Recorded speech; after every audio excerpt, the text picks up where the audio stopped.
একজন মানুষের দেহে 5 লিটার রক্ত থাকে, যার শতকরা 40 ভাগই হচ্ছে লোহিত রক্তকণিকা। প্রতিটি লোহিত রক্তকণিকার আয়তন প্রায় 90 গুণ 10 সূচকের ঋণাত্মক 15 লিটার। মানুষের দেহে তাহলে কতগুলো লোহিত রক্তকণিকা রয়েছে? তোমার এই উত্তরটি বৈজ্ঞানিক উপায়ে লিখো এবং 2 দশমিক স্থান পর্যন্ত মান নির্ণয় করো। তো মানুষের দেহের মোট রক্তের আয়তন বলা আছে 5 লিটার এবং বলা আছে যে সেটার 40% হলো লোহিত রক্তকণিকা। যদি 5 লিটারকে শতকরা 40 দিয়ে গুণ করি, এই হিসাবটা আমাদের লোহিত রক্তকণিকার পুরো আয়তন বলছে, যা হলো সমস্ত রক্তের শতকরা 40 ভাগ। এখন এটা হচ্ছে সমস্ত লোহিত রক্তকণিকার আয়তন।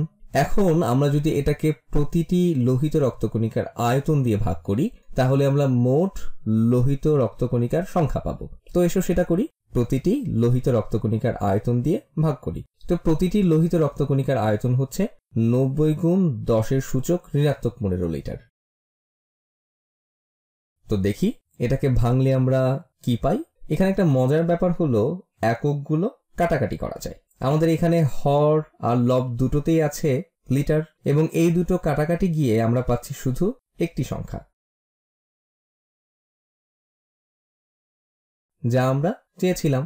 মানবদেহে কত সংখ্যক লোহিত রক্তকণিকা আছে শুধু সেটাই আমরা জানতে চাই। তো চলো তাহলে সংখ্যাটা নির্ণয় করি। তো 5 গুণ শতকরা 40, আচ্ছা এটা আর 0.4 একই কথা, এটা হলো 0.4। 5 গুণ 0.4 সমান 2।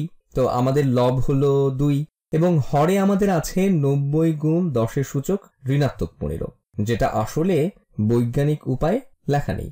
এটা দেখে বৈজ্ঞানিক উপায়ে লেখা বলে মনে হলেও আমাদের মনে রাখতে হবে যে বৈজ্ঞানিক উপায় লিখতে হলে এই সংখ্যাটিকে 1-এর সমান বা বড় এবং 10-এর ছোট হতে হবে। এটা 10-এর থেকে ছোট নয়, কিন্তু এটাকে খুব সহজেই আমরা বৈজ্ঞানিক উপায়ে রূপান্তর করতে পারি।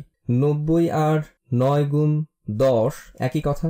অথবা আমরা বলতে পারি 9 গুণ 10-এর সূচক 1, তারপর এটাকে 10-এর সূচক ঋণাত্মক 15-এর সাথে গুণ করতে পারি। তাহলে এটা দাঁড়ায়, আমি সূচকগুলোকে যোগ করি, 10-এর সূচক ঋণাত্মক 14,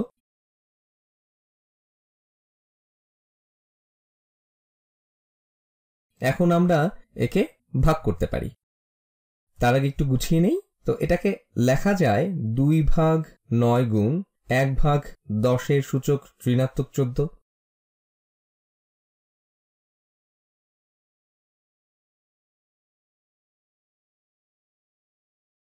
তো 1 ভাগ 10-এর সূচক ঋণাত্মক 14 সমান কত?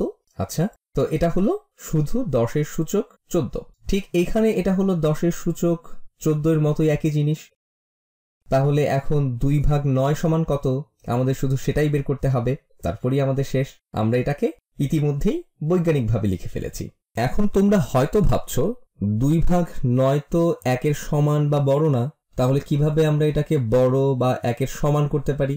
আমরা একে 10 দিয়ে গুণ করতে পারি। তো আমরা যদি একে 10 দিয়ে গুণ করি, তাহলে যাতে মান পরিবর্তন না হয় সেজন্য আমাদের একে 10 দিয়ে ভাগ করতে হবে। তো এটাকে 10 দিয়ে গুণ করলাম এবং এটাকে 10 দিয়ে ভাগ করছি। তো এটাকে বদলালাম না, আমি 10 দিয়ে গুণ ও ভাগ করে ফেললাম। তো এটা সমান 20 ভাগ 9 গুণ 10-এর সূচক 14 ভাগ 10, মানে হলো 10-এর সূচক 13। 20 ভাগ 9 কত হয়? এটি এমন একটি সংখ্যা হবে যেটি 1-এর সমান বা তার থেকে বড় এবং 10 থেকে ছোট। তো বের করে দেখি। আমার মনে হয় তারা বলেছিল এটাকে 2 দশমিকে নিয়ে যাওয়ার জন্য। তো করা যাক। তো 20 ভাগ 9, 9 2 এর মধ্যে যায় না, এটা 20-এর মধ্যে 2 বার যায়। 2 গুণ 9 সমান 18, বিয়োগ করলে পাই ভাগশেষ 2। মনে হয় তুমি বুঝতে পারছো। 9 20-এর মধ্যে 2 বার যায়, 2 গুণ 9 সমান 18, এভাবে আমরা শুধু 2 পেতে থাকবো। তো আমরা আরেকটি 2 পেলাম, একটু শূন্য নামাই। 9 20-এর মধ্যে 2 বার যায়, তো ঠিক এখানে এটা 2.2 বারবার আসছে, কিন্তু তারা বলেছে এটাকে 2 দশমিকে বানাতে। তো এটা হচ্ছে 2.22 গুণ 10-এর সূচক 13।